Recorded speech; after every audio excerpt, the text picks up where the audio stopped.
Annunciation Radio's Faith with Reasons, the program that examines what the church teaches and why.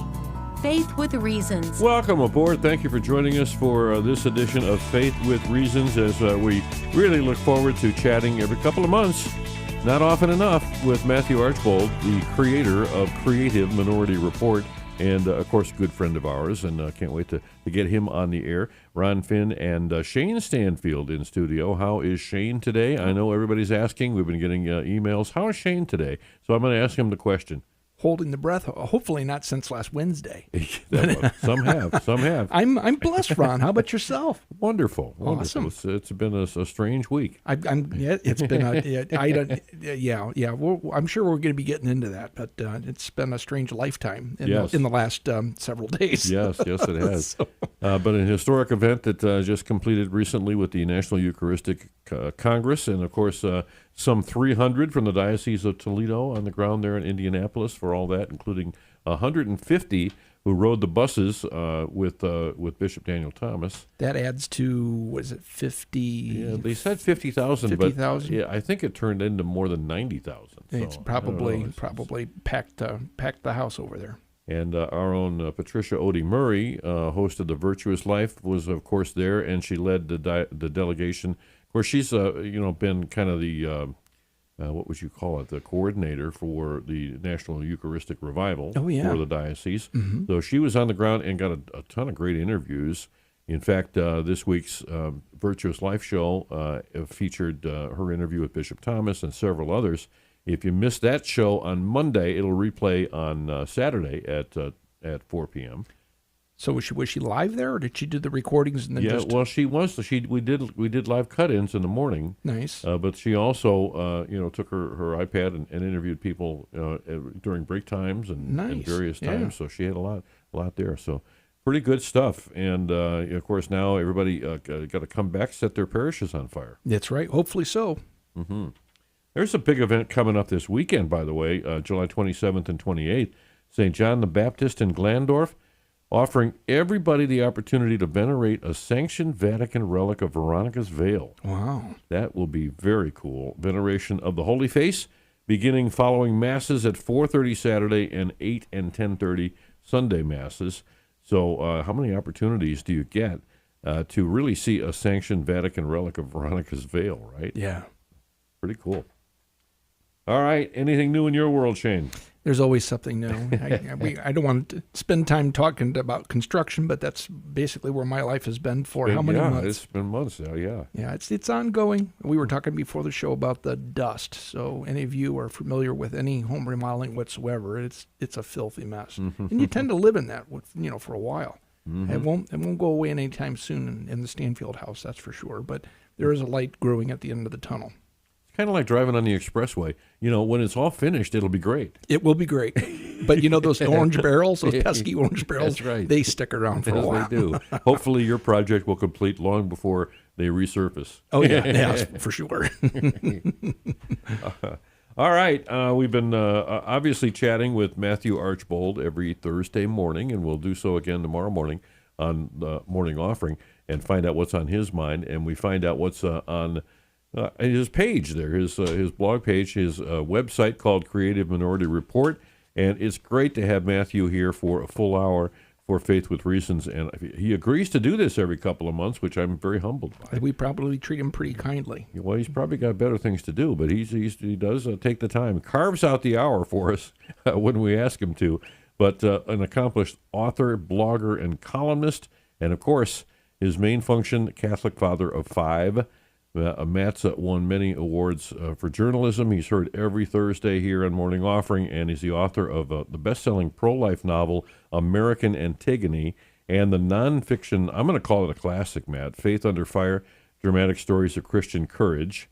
And, of course, as we mentioned, creator of the web resource Creative Minority Report, spotlighting current topics and news stories, and still maintaining his unique sense of humor, and it's infectious as well. So we welcome Matthew Archbold to Faith with Reasons. Hey, Matt, how are you?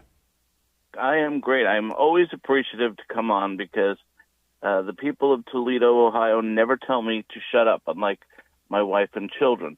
And so you guys allow me to speak, and no one rolls their eyes, and no one walks out of the room or does anything like that, or slams the door. This is wonderful to me. You have a captive audience here, so yeah.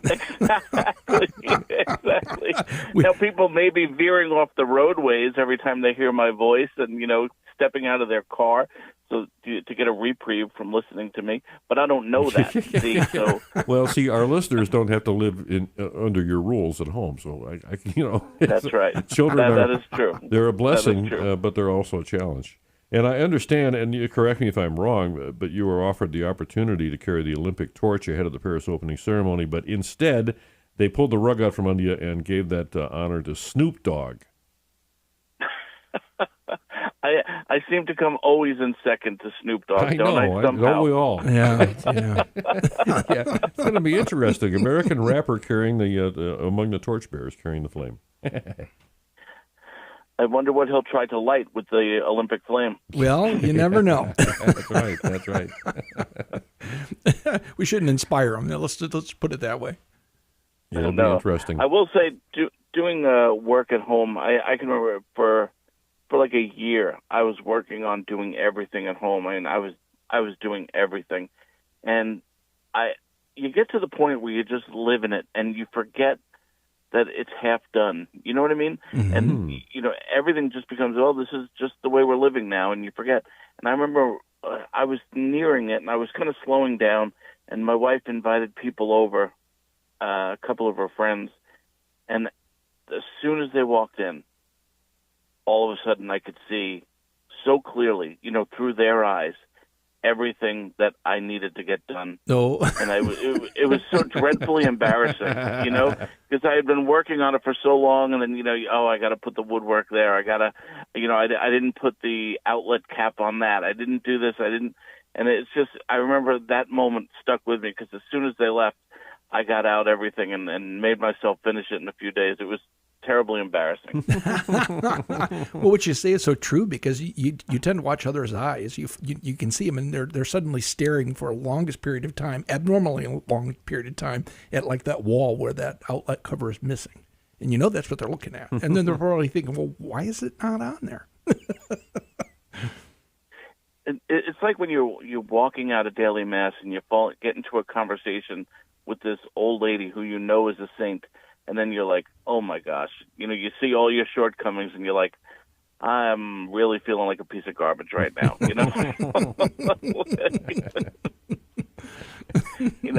They're dealing with everything. They got the sick husband. They're worried about their kids. They're praying for world peace. And you're like, oh, boy, I really stink at this Catholicism thing.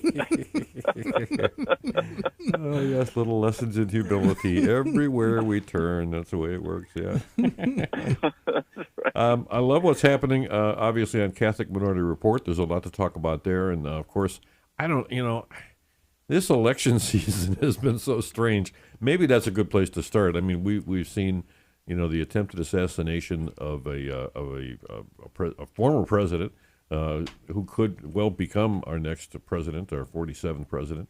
We've seen all the fallout from that. Now we've got the director of the Secret Service that has stepped down. We've got President Biden officially, removing his hat from the ring, and then we've got Vice President Kamala Harris trying to be the next president. I don't think anybody saw any of this coming, did they? This is truly, this is going to go down in the history books as one of the craziest few weeks. And if you look at it, it boggles the mind. And you know what the worst part of all of this is? What? Nobody believes anything. And they shouldn't. Okay? Yeah. Everyone I speak to, okay, whether they're on the right or the left, the right is saying Trump was set up. The Secret Service was trying to get him killed, and now that they missed, now Biden is stepping down. Mm-hmm. Okay? And then the people I speak to who are on the left say, oh, the Trump assassination was all a setup. They think it was all a sham in order to increase his polling. Nobody believes anything Yeah. that's going on. And I really do think to myself, how long can we go on like this? It's so funny. When the internet first started, and I remember, we started the Creative Minority Report years ago, I was so hopeful that the internet was going to change everything, and it was going to put information out there and make everything, make truth so accessible. And I really believed it. I truly did. It shows you how stupid I am. And the exact opposite has happened. We've been so inundated by opinion, by subjectivity, that we've lost the ability to discern objective truth. Yeah. And it's an insane thing that's happened. And I myself don't know what's real and what's not anymore. Yeah, because even when when you do your vetting process and when you try to flesh something out, you go to sources and different things, you get even more confused. Right. The other day I saw Candace Owens, was questioning the moon landing, and I was like, wait, I thought that one was in the bag. No? Yeah. I really... Yeah. But it's just, with the whole Trump assassination and Biden stepping down, it does seem awfully weird, and that, maybe there was a lot more going on. And, but all this doesn't take place in a vacuum. Where's Jeffrey Epstein's list? Yes. Of, Jeffrey Epstein went to jail for bringing underage young women to who? No, not one victim, not one client was ever named or shown or talked to. That's bizarre. That's impossible. How are we even discussing charges if these people were never delivered to somebody else? And then we get the Las Vegas shooter. What was his motivation? What was he doing? We'll never know. That the transgender kid who shot up the Christian school, his manifesto. Remember that was buried for a long time. We're being lied to, and then you have all these pro-life clinics being bombed and vandalized and torched. And what happens? Nothing. Yeah. It's just we don't know what's going on. We just know that something is going on. But in the end, I truly believe this. All of the ground beneath us is unsettled. Our foundations are shaking to the core, and we all know it. My only hope is that this will make us look for something infinite. This will make us search for the eternal truths that can never change, and that will lead us back to God. That is my true hope. When all things turn to anarchy, we have to look for the one solid thing that can never change, that never will change, and that is only God. And if we reach out to Him in this time, we'll understand all the truth that we need to know. But we have to be unafraid to say it, because this is a scary time to pronounce it. Yeah, that's for sure. And I assume it's just going to get worse. But that's what we're called to do right now. You really have to have that foundation, Matt. You bring up a great point, because the closer that I have grown, I used to be a political junkie, and it bothered me because of a lot of stuff that I didn't understand, and I had no relationship with God. But the closer that one grows to God, the more truth that you see. And what you see right now, of course, you don't know what's true, but I think that is the truth, that there's so much that is purposely not being answered. You mentioned Epstein. You mentioned, the Las Vegas shooter. There's so much that's being purposefully clouded or twisted or distorted or omitted completely. And I do believe that in itself is what is fueling the mistrust. You constantly hear people talking about all this misinformation that's out here. We want to get rid of the disinformation, so we're going to start censoring things or canceling people. And really what it's doing is it's fueling us.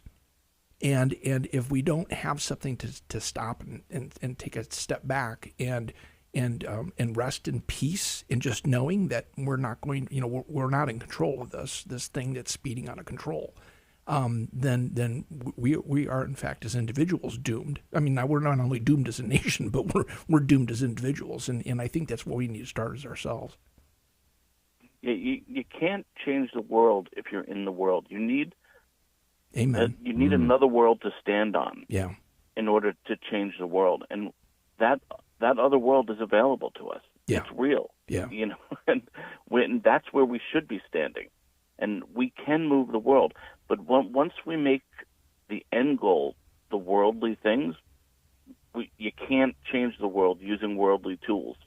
You need to pray. You need to say the rosary. You need to act with faith and justice, because politics is a worldly tool, and that will need to be used, but only as a secondary thing, only informed by our faith. Catholicism cannot be, something that we trade in, as politicians tend to do, for votes. It has to be something that comes from our heart and is grounded in every facet of our lives. It used to be, people said, I don't want, God telling me what to do in the bedroom. Well, God wants you to act godly in all the rooms, including Congress. Yes. Somehow politics, you can be a Catholic, but not in your political life. Well, that's absolute garbage. Yeah. You have to be Catholic in every facet of your life. It has to fill up every facet of your being, and only then should you even engage in those activities, because otherwise you'll be swallowed up. Well, let's be honest. That comes from Catholics in government who know that they're not actively practicing Catholics in government, and they have that as an excuse, a scapegoat to allow themselves to continue doing the terrible things that they're doing, supporting abortion, supporting gay marriage, all of the stuff that we've seen come out of our government for several years now. And so many of them have graduated from Catholic colleges across this country. Yeah. I know I'm touring colleges with one of my children right now, and so many times we've gone to Catholic colleges, and the tour guide will just kind of make a side glance towards the chapel and say, and if you're interested in that, there's the chapel, but we don't force it on you. That's just something if you want to do. And my daughter always asks, can we actually go in the chapel? And, the tour guide always looks kind of nervously around at the other people on the tour. And, it's just amazing. Like they're embarrassed about it. Yeah. The thing they talk about is, but we don't force it on you. If you don't want to go there, you don't have to go. It's just, we got that. God gave us free will. We got that part. Now let's act like a Catholic college. Yeah, really. Well, and it mirrors kind of how, especially as we become more and more polarized, how we become more and more timid. We shrink, I think, in front of opposition, and everybody's speaking with such angry voices that your first instinct is, I'm not even going to engage in this conversation. I'm just going to step back, and anything I say is just going to create an argument, and that's the wrong attitude. I think we kind of need to stand up with facts and with faith and speak it plainly, and not necessarily confrontationally, although it will be perceived that way, I think. Mm-hmm. But we need to stand up for our beliefs, and we need to stand up for what's right in the face of the onslaught that we tend to get just from our own neighbor and family members. Absolutely. And in fact, I know so many good, kind people who have said to me so many times that they hesitate to post anything, even online, on their Facebook or on Twitter or on whatever social media they're on, because they don't want people to be offended. And I understand that you don't want to wreck someone else's day, but maybe a little wrecking of someone's day is exactly what needs to be done in order for them to start the journey, back towards the cross. The way of the cross can be a little painful. It's supposed to be a little painful. The cross is not inflatable. It's supposed to be heavy. The road is uphill. It's not downhill. And we think we're doing someone a favor by not reminding them that God loves them, that the world was created as an act of love, not some happenstance cosmic event of nothingness crashing into nothingness and somehow creating everything. we have the greatest news in the world, that God loves you, and yet somehow we've convinced ourselves that it's kind, that it's nice not to tell people about it. It boggles my mind. I think a lot of people are obviously they want to remain comfortable, and it really requires us to be made uncomfortable in our current beliefs or our current actions, so that our conscience is essentially pricked. I mean, that's what we're called to do. Well, I'll tell you what, there's plenty of eggshells to be walking on. Yeah. And you can't be afraid to walk on them, you know what I mean? You're going to crunch them. Yeah, when we meet, St. Peter at the pearly gates, a lot of the things we're going to have to answer for are our silences. Not just the things we said, but the times we didn't speak up for our Lord when the moment called for it. And that's a really shameful moment. I don't look forward to that, because I know I've done it in the past as well. Now I won't shut up about it. But when I was younger, I know I shut up at times, and I didn't speak up when I heard things. And but we all have to remember that we're all going to have to answer for that. That's right. It takes courage, and Christian courage is what it takes. That's for sure. Matthew Archbold, our guest on Faith with Reasons. And that just brings me to that book of yours, the first one, The Faith Under Fire, Dramatic Stories of Christian Courage. If you want to kind of get inspired as to how to live out your Christian faith, I would pick up that book and read that, because those are real-life stories about real-life people who were basically assaulted by the culture and stood up to the challenge. So, that's great. Yeah, one of the things, it was actually funny you brought this up, because just this week one of my kids just read actually American Antigone, and she came in and she's like, "Dad, you can actually write." There's a compliment. I never knew. Who knew? She's like, I thought you just edited my papers really well. I didn't know you could actually write. That's funny. I know. I have 3 different college degrees now. But I feel like I do anyway, but no. Just doing papers for my kids. You don't get the grades, but you get the accolades. Yeah. Well, you don't even get those, come to think of it. Believe me, my daughters love to call me when I edit a paper of theirs that they didn't get an A on, and all of a sudden, all the fault of it gets landed on my lap. Oh yeah, Dad, I got a B on your paper. It's like, oh, do you mean the paper you sent me at 8:50 last night and said, oh, it's due at midnight? That one's on me now. We love our kids.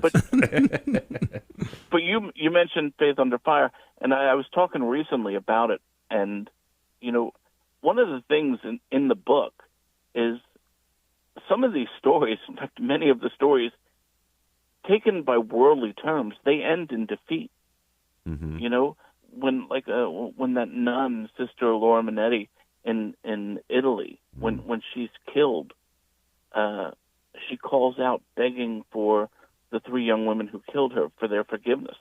In any worldly way, that story ends in defeat. But her yelling out actually changed the hearts, minds, and souls of these 3 young women. While they were in prison, they thought about that, and it changed them, and it changed many people's lives when they read about it. Mm-hmm. Then you have Joe Kennedy, the coach, the football coach. All he wanted to do was kneel at the end of a game and say a little prayer, and the school district, the lawyers got to him, and he was fired.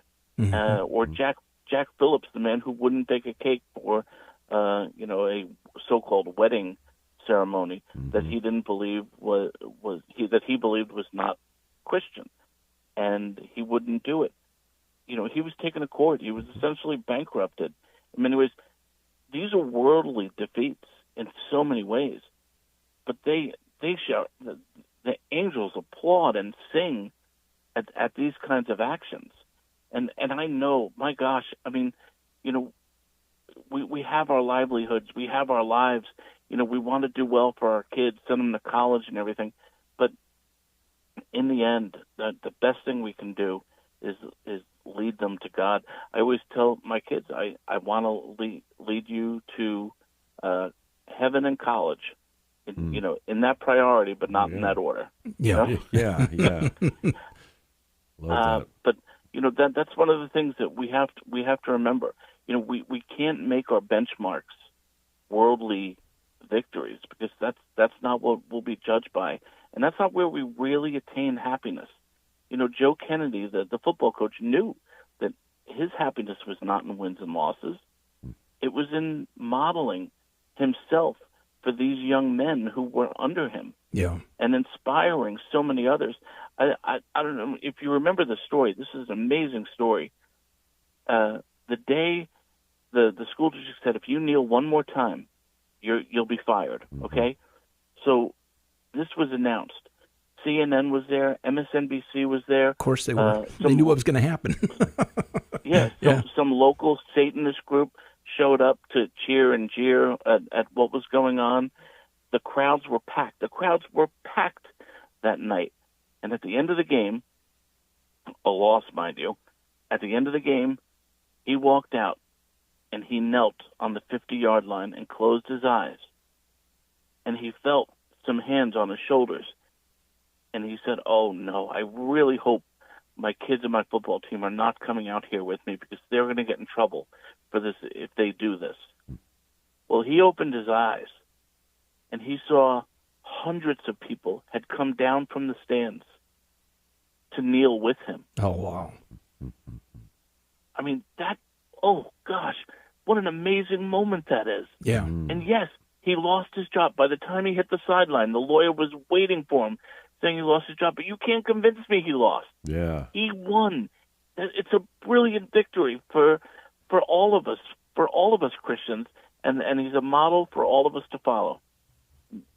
I find that story moving every time I think about it. Yeah, very moving, and it really illustrates these situations that we find ourselves in. How we respond to them makes all the difference in the world. And as you mentioned earlier, if your feet are planted in the world and not in the other world, you can't change the world standing in the middle of it. You have to really be rooted in something much deeper, much more important, much more lasting, your true home, in order to kind of withstand the buffets that come your way.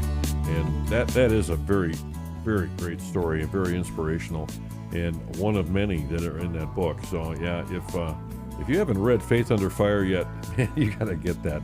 And that's available both in book form and I think in ebook too, right? Oh, yeah. Okay, very good. All right, Matt Archbold, a quick half hour, and we're going to try to make through the second half hour and get everything in, because there's so much to talk about here on Faith with Reasons. I know. Please come back. You know that in the last 12 months, the Christ Child Society of Toledo supplied 2,200 new coats, along with hats and gloves, and over 4,000 books to children in our community. We also provide layouts and education to parents of newborns, tutor and operate school libraries, because nothing is ever too much to do for a child. Are you a woman interested in helping to challenge poverty one child at a time? Contact us through our website at ChristChildSocietyOfToledo.org. Yesterday, today, and forever.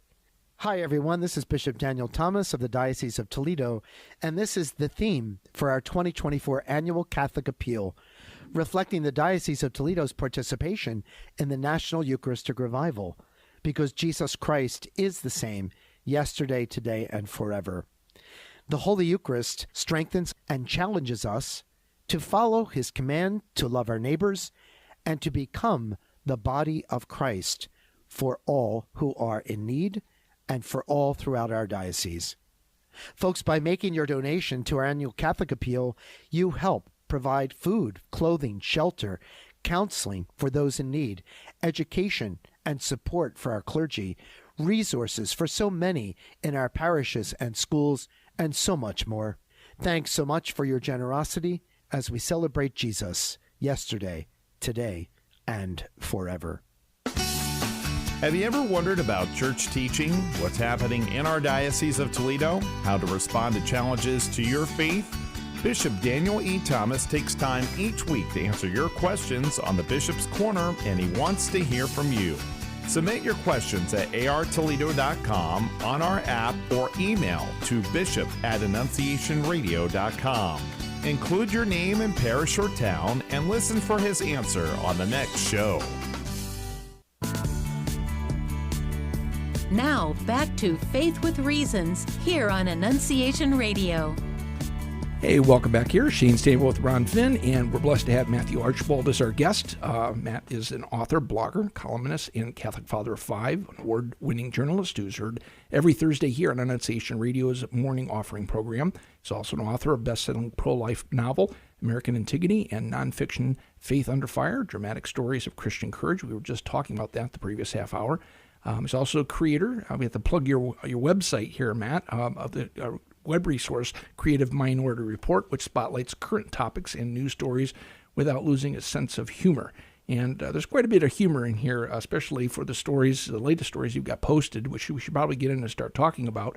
But, you have to make light of this stuff because it is so, it's crazy. It's absolutely crazy. We mentioned this last half hour, how, you don't even recognize the country that, we've lived in for however many decades, and it's likely not going to get better. It's going to get worse. So maybe we talk. We can start talking about what's going on with Kamala Harris. Now we've got, and certainly just your take on this. I know there's very little out there we can believe or we want to believe, but as a journalist and what you've seen so far, there's a lot of stuff that doesn't look right here. So what's your take on this? Was this? You hear a lot of people say it's a coup. So what do you think? Is that the case? Yeah, I mean. Here, I think the coup happened a long time ago. Yeah. I don't think Joe Biden's been president for a long time. For all we know, they made his bedroom up to look like the Oval Office, and he thinks he's been operating out of there with a Play School phone for the last 4 years. You know what I mean? I mean, he hasn't been president. We all know that. Yes, that's true. He might be the only person that doesn't know that. Yeah. But the thing that I keep thinking is, if it would help Kamala to win, her campaigning, they have to know she's not going to be able to campaign very well. She's just not that great at it. Mm-hmm. So given that, they have to be able to hide her. I really think the best way to hide her is make her president.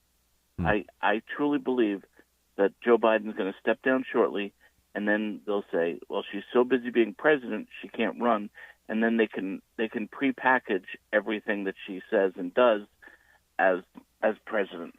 I think that's the only way forward that I would see. And, after I was a journalist, I ran a few campaigns, and I found myself becoming a little, soulless and moving people around heartlessly.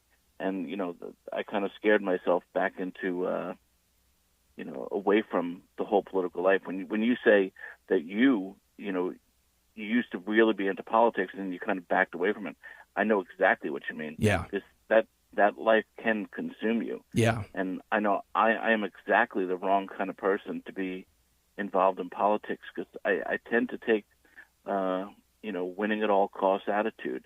When I played, football, baseball, or whatever I played, I wasn't particularly good, but boy, did I really want to win. Yeah. And and especially with politics, mm-hmm. You find yourself, you think you're fighting for something, bigger than yourself, and you can end up doing things. I will say to you, the group I hung with, there was a group of guys that we got involved in politics. We were running campaigns, and I think 2 of them went to jail. Another was on parole, and then the other guy has been dead. A young man has been dead for a decade because of he drank himself to that. Wow. And I got out of it, and I just that was me. Mm-hmm. That could have easily been me. I did crazy things. I had it's just sort of a funny thing to do, but just to show you, like, my mindset was the border was just starting to become an issue. this is sort of a funny thing. You could see what a whack job I am, but I think you already knew that. I had my congressional candidate when the border first became an issue. I had him ride an elephant across the Rio Grande, accompanied by a mariachi band playing his way across the Rio Grande to show how open and porous our border was. Oh wow! And we did it. We did it. We didn't even get caught from Wow. from border security. And but that's sort of a funny story, but also the lengths that I was willing to go to kind of make a point. And but so I did pretty well at it. And I'll tell you the truth. What happened to me was a Democrat called me and asked me, after I just got done running a campaign. Now, mind you, we got blown out, but I was a Republican in Philadelphia. So, anytime you made an uptick, it was seen as some kind of miracle. If you came close, it was a miracle. You know what I mean? Yeah. And a Democrat called me who actually has gone on to become pretty well known. But he called me and asked me to run his campaign because he loved what I did with that campaign. And I said, I'm a Republican. And he said, come on, Matt. No one cares about that stuff. Wow. And I went to my friends, and they were, some of them, not all of them, but some of them said, take it. You'll be on the winning side. And these were guys that were in the party. But it was all about them. And I was just like, oh my gosh, this is soul sucking. This is terrible. Principle went out the window. Yeah. Oh, exactly. Yeah. Because you wanted to win. You're so close to power, so close to victory. You'll do anything. J.R.R. Tolkien, made that demonstrably clear with the character of Smeagol and Gollum. He could have been redeemed, but no, it was the power of the ring. He just had to reach for it, and to his own demise. I think that shows very, very strongly a little bit of all of us that we do want that victory. We do want that, and what are we willing to give up to get it? It's sometimes everything, and sadly. Boy, so true. Wow, powerful stuff.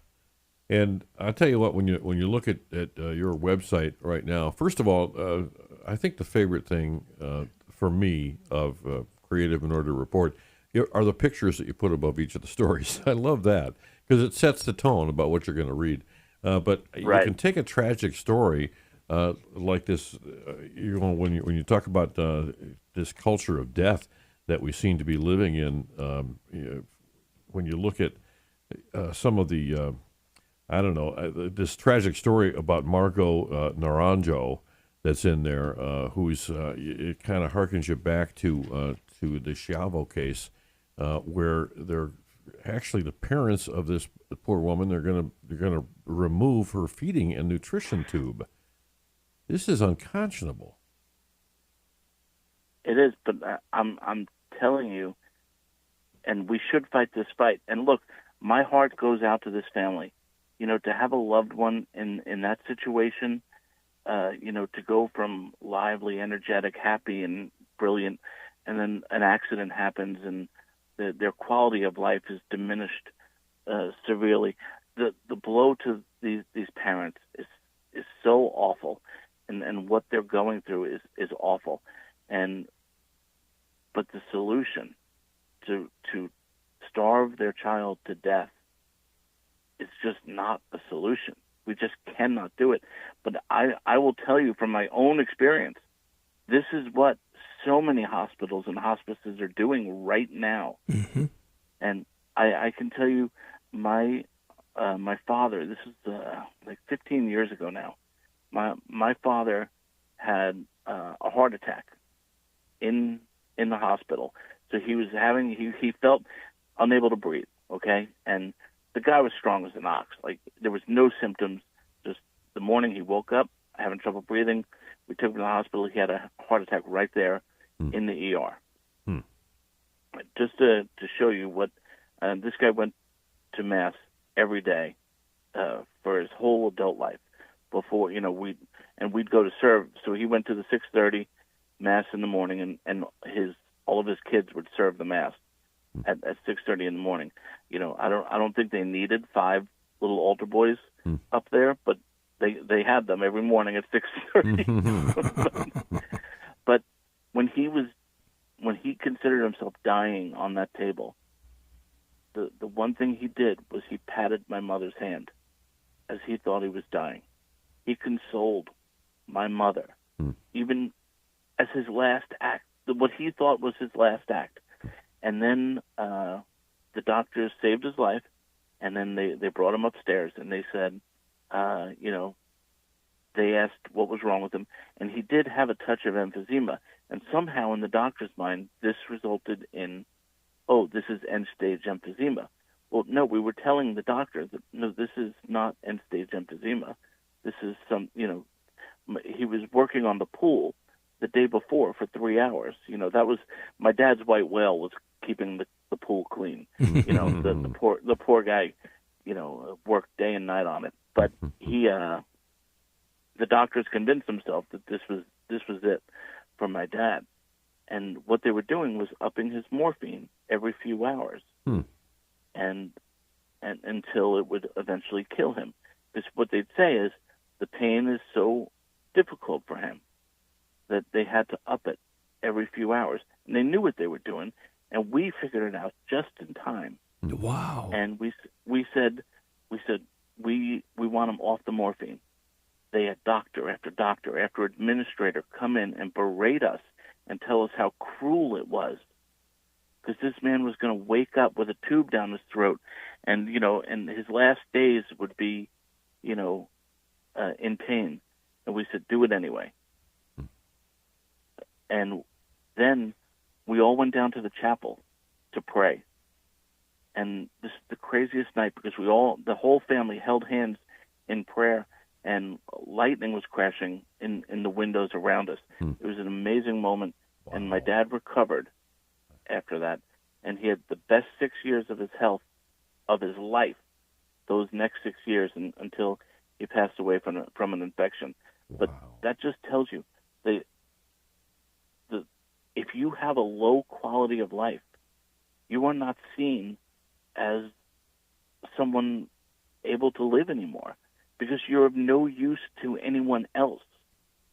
That's how it's seen. And if the world were just a material world, that makes sense. It's a logical frame of reference. They're no longer contributing, so therefore, why are they eating at the till, right? If they can't, if you don't work, you don't eat, right? But that's not how we see the world. One of the greatest things, you see it in church. Everyone sees this in church. The mom and dad caring for a heavily disabled child. And they're in Mass every Sunday. Right. And they're the most inspiring people in the world, and yet somehow they're so grace-filled and happy and in this service. And it's just an amazing thing that happens once you allow God to dictate your life to you, and not try to go elsewhere to find your happiness, because you can't find happiness starving your own child. You just can't. But that is the way of the world. That is perfectly the way of the world. This person has a diminished quality of life, therefore it's not worth living. It works the same in abortion. This child's going to be born into a poor family, so therefore let's not let them live. It's a mercy, they say, not to let them live. How often does that happen? But that's not how we judge life. We don't judge life. We can't give life, so we can't take it away. That's up to God. And, our work is just to do the Lord's work here and not go against him. But it's dark time, for sure. This is a formalized process in Canada. I forget the name of the name of the program. It's CARE or something like this. But, if you're, and of course they have the government health care up there too. So it seems kind of nefarious, that you have a government-run healthcare system and somebody's on the dole, and all of a sudden you become more expensive, so they send you a letter. But these people, these people are suffering from depression, so the government sends them a letter and says, maybe you'd be better off considering ending your life. And they actually have this program where they enroll in end of life care. It's ridiculous. It's called MAID. MAID, yes. Okay, yeah. Yeah, medical assistance in death or something like that. Yeah. Okay. Yeah. And now one of the things I always thought, the word MAID is so funny there. Like MAID, it's of service to you.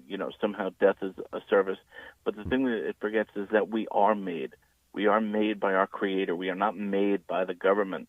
And, Amen. The government has no right to do that. But look what they do now. This is incredible. So old people who are in need of a lot of care, okay? Yep. What they'll do is they'll send them a letter, or they'll have, someone come in and speak to this old person, always when they're alone. And they'll say, look, you have this much savings. You have a home. You could linger on for a year or two, but at the end of it, your home will be gone, your savings will be gone, and you'll have nothing to pass on to your kids. If you just take these 2 pills, in a few days from now, think of all the gifts you can give to your grandchildren and your children. Yeah. And what a nicer life they'll have. And it's just, you're making them feel guilty for living. Oh yeah, the burden that they are on their family. You're causing your family. They have to come visit you. They have to care for you, and all of a sudden you're making people feel guilty of this burden that they are on others. It's awful. But the whole thing in Canada just came to mind with what you were describing here, because we've actually got governments that and Canada is not the only country. I'm not picking on them, but you just hear about it so much more. There's other European countries that are they're doing this as well, but it's insidious. Because is it not a reflection really of the utilitarian mindset of this culture, the society? I mean, you have to be a producer, and if you're not a producer, you're a burden, and you're no longer worthy of life. That's exactly right. In a godless world, utilitarianism works. Yeah. Fortunately, we do not live in a godless world. Mm-hmm. Yeah. One of the things, my mother is 90, and she said that and she's obviously been going to church her whole life. She was very, very close to becoming a nun, for which I'm very grateful she didn't. Yeah. And the people of Toledo are very grateful, too, That's because you right. wouldn't have my ramblings every week. I'm thankful. Thanks, Mom. She said one of the hardest things about getting old is being able to ask for help. You're so used to your whole life giving. It's so hard to ask your children for help. But she said, I guess that means I have too much pride, and that God is trying to prepare me for heaven by helping me get rid of my pride. That's beautiful. And that is so true. And you know what? And we have a lot to learn too from caring for our parents and grandparents. Yeah. It teaches us so much. When a kid has that experience of caring for their grandparents who live with them or live nearby, it's such a help to them to learn compassion and to see, all the stages of life are worth living. But now, when you get old, when you get sick, you're sent away. You go elsewhere. We'll visit you on Christmas and maybe your birthday. Mm-hmm. But you're sent elsewhere. So young people grow up not understanding that life has stages, and just because you're not of use doesn't mean you get thrown away, because that's all they see. And it's such a shame. It's such an opportunity to expand our circle of love, our universe of love, and now it's just being shut off, and it really impacts our culture in a terrible way. Boy, it sure does. Matt Archbold, the familiar voice that you're hearing right now on Faith with Reasons. And, when you talk about the end-of-life issues, it all kind of leads back to a whole culture of death that we have. And, of course, the first thing they do is eliminate babies. That's going to be the solution to everything, right? We've got a population problem, we've got a climate problem, we've got this, we've got that. And, boy, if we just have less kids... plus, they're messy and they're inconvenient, so there are plenty of reasons, to really get rid of those babies and kind of cloak it under that mantle of women's health and quality of life for the mom and so forth. It's really, you see how everything ties together with that one issue. Absolutely. It's all wrapped up, and it's all given names of mercy and kindness and rights. That's the big word that it's always wrapped up in. But in the end, there's nothing that death can't solve. They've linked abortion to lower crime statistics now. Oh yeah. So you want to lower crime, then have more abortions. It's like, oh well, safer cities means more death. I'm a little confused by that. Mm-hmm. If you want to reduce pollution, less people, more abortion. Mm. It's just every single thing can be, what's the solution? Less people. It's like, that is not the solution. The solution is always more love. If more people committed themselves to faith and love and lives that reflected God's love, the world would be a paradise. We really would be so close, as close as we can get to Eden as we could if we were all saints. Now, sadly, we're always going to fall short of that, but opting for death, opting for discarding of others, it's just the worst thing we could do. It's taking God's greatest gift to us and tossing it away. Mm-hmm. It's just, we have no right to do it. It's just a dark turn. It can only lead to madness. It truly can. Wow. Only to madness. Yeah. Yep. Death begets death. I mean, one thing leads to another there, and nothing's left after that. It is really sad, and again, it's up to us and our elected leaders too to really speak up for life and to, as you say, you make a great point with the elderly being sent off, to some facility and not being surrounded by a caring family. You're right. The kids will never learn those stages of life, and you can't respect life without that. So that's such a great point. Now, I know we've only got about 5 minutes left. This is amazing how quickly it's going.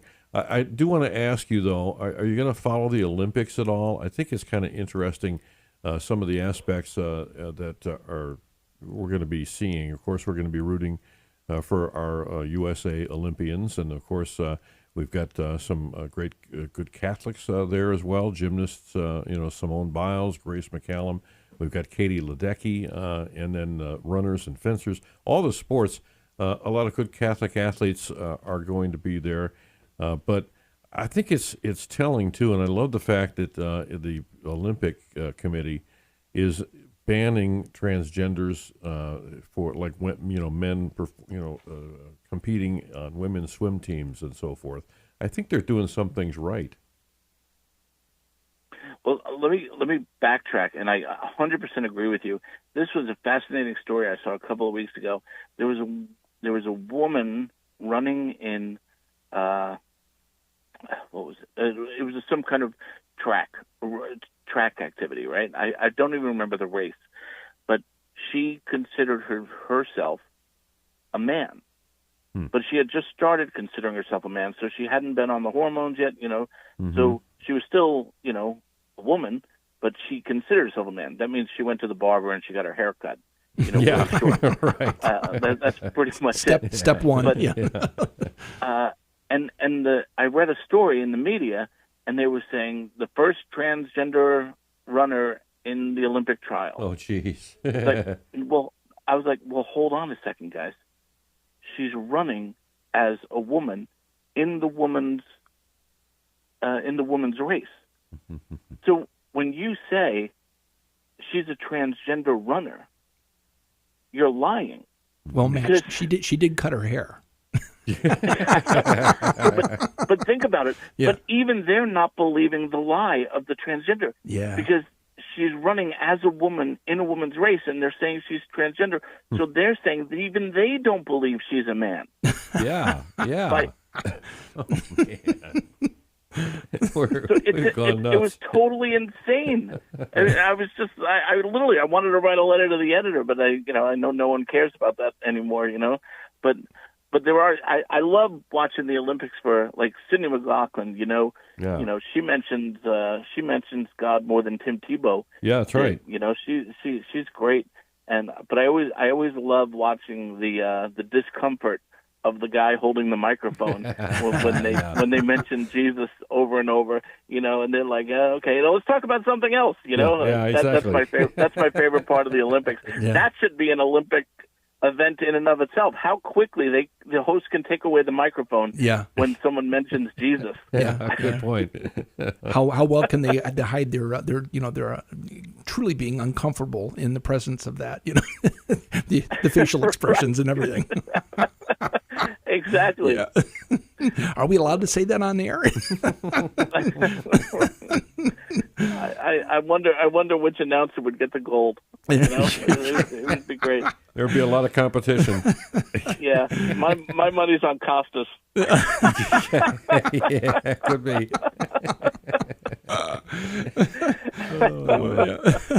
It's going to be fun to watch, and we're gonna have our moments, both good and bad, I'm sure. So we'll be on the lookout. And of course, we don't really even have to watch because you're going to post a lot of stuff about it, won't you? I always do. The Olympics are great. I really do. I love them. I really do. I'm always fascinated by them. It's such a great thing. You get to root against the bad guys and root for the good guys. Yeah. Exactly. I'm all for it. I love it. All right. Another very, very quick hour. Matthew Archbold, our guest here on Faith with Reasons. Always a pleasure to have you on. We don't get to do it often enough. But thanks for coming on, and we look forward to continuing the conversation, however briefly, that when we find out tomorrow what's on your mind on Morning Offering. Meantime, head on over to creativeminorityReport.com and make sure you check that out and stay kind of plugged in to Matt Archbold. Next week, hopefully you'll join us. We're going to have law professor Lee J. Strang on. He's going to be talking about classical education at Northwest Ohio Classical Academy and on the current status of the United States Supreme Court. That's going to be a fascinating conversation. Thanks for joining us.